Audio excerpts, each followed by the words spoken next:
Pada waktu itu, Abia, anak Yerobeam, jatuh sakit. Lalu Yerobeam berkata kepada istrinya, "Berkemaslah, menyamarlah, supaya jangan diketahui orang bahwa engkau istri Yerobeam, dan pergilah ke Silo. Bukankah di sana tinggal Nabi Ahia? Dialah yang telah mengatakan tentang aku, bahwa aku akan menjadi raja atas bangsa ini. Bawalah 10 roti, kue kismis, dan sebuli-buli air madu, dan pergilah kepadanya. Dia akan memberitahukan kepadamu apa yang akan terjadi dengan anak ini." Istri Yerobeam berbuat demikian. Ia berkemas, pergi ke Silo dan masuk ke rumah Ahia. Ahia tidak dapat melihat lagi, sebab matanya sudah kabur karena ia sudah tua. Tetapi Tuhan telah berfirman kepada Ahia, bahwasanya istri Yerobeam datang untuk menanyakan kepadamu perihal anaknya, sebab anak itu sedang sakit.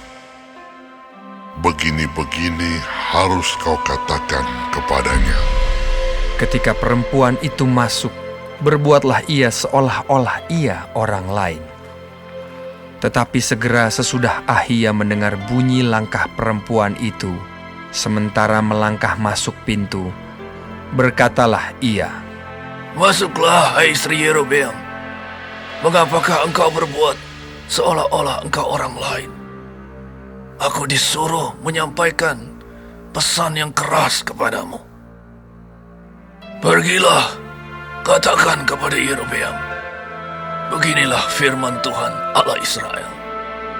Aku telah meninggikan engkau dari tengah-tengah bangsa itu dan mengangkat engkau menjadi raja atas umatku Israel.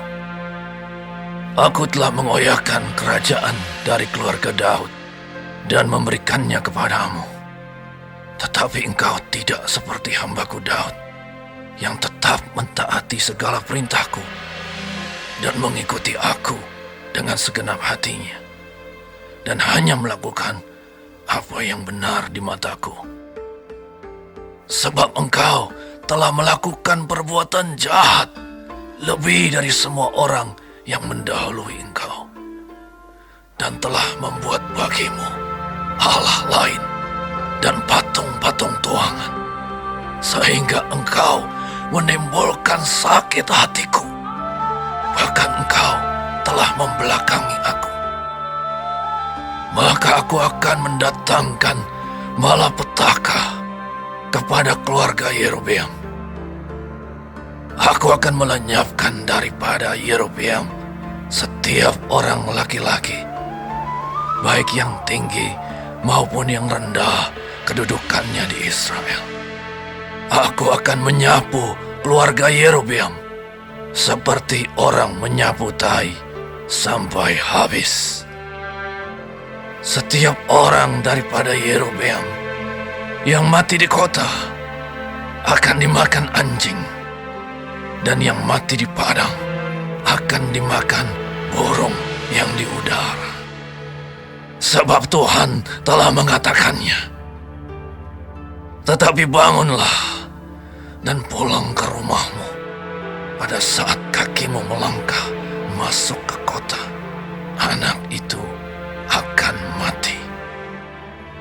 Seluruh Israel akan meratapi dia, sebab Israel akan meratapi dia dan menguburkan dia, sebab hanya dialah daripada keluarga Yerobeam yang akan mendapat kubur. Sebab di antara keluarga Yerobeam hanya padanyalah terdapat sesuatu yang baik di mata Tuhan Allah Israel.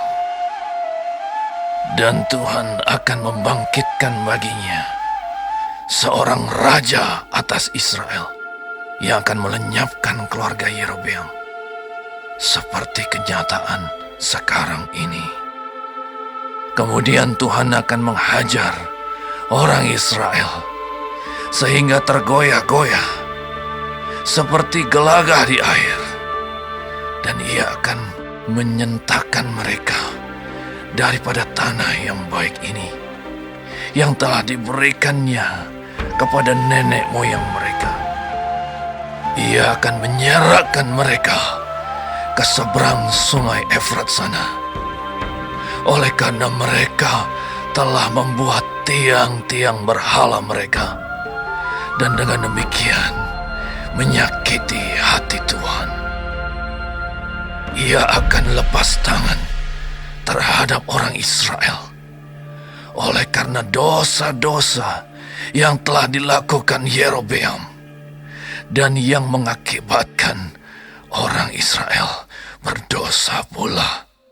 Sesudah itu bangkitlah istri Yerobeam dan pergi. Lalu sampailah ia ke Tirza. Pada saat ia masuk melangkahi ambang pintu rumah, matilah anak itu. Mereka menguburkannya, dan seluruh Israel meratapi dia sesuai dengan firman Tuhan yang diucapkannya dengan perantaraan hambanya, Nabi Ahia. Selebihnya dari riwayat Yerobeam, bagaimana ia berperang dan bagaimana ia memerintah, sesungguhnya semuanya itu tertulis dalam kitab sejarah raja-raja Israel. Lamanya Yerobeam memerintah ada 22 tahun. Kemudian ia mendapat perhentian bersama-sama dengan nenek moyangnya.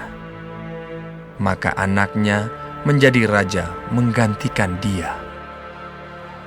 Adapun Rehabeam, anak Salomo, ia memerintah di Yehuda. Rehabeam berumur 41 tahun pada waktu ia menjadi raja.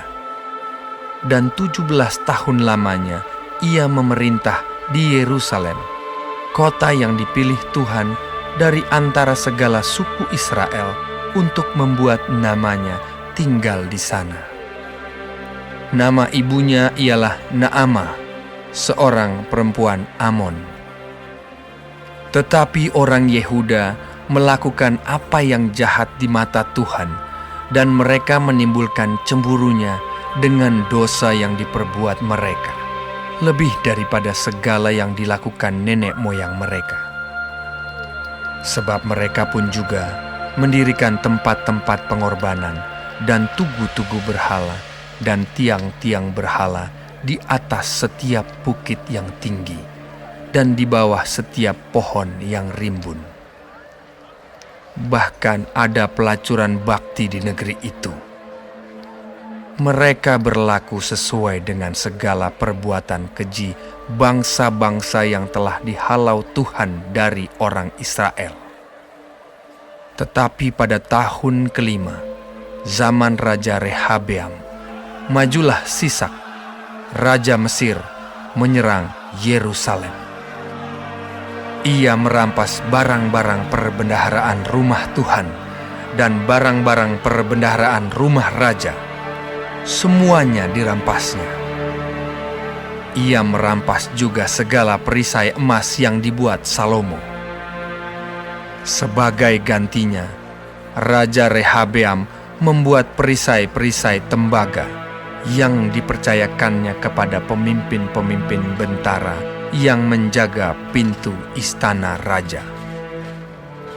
Setiap kali raja masuk ke rumah Tuhan, bentara-bentara membawa masuk perisai-perisai itu, dan mereka pula yang mengembalikannya ke kamar jaga para bentara. Selebihnya dari riwayat Rehabeam dan segala yang dilakukannya, bukankah semuanya itu tertulis dalam kitab sejarah raja-raja Yehuda? Dan terus-menerus perang ada antara Rehabeam dan Yerobeam. Kemudian Rehabeam mendapat perhentian bersama-sama dengan nenek moyangnya, dan ia dikuburkan di samping nenek moyangnya di kota Daud. Nama ibunya ialah Naamah, seorang perempuan Amon. Maka Abiam, anaknya, menjadi raja, menggantikan dia.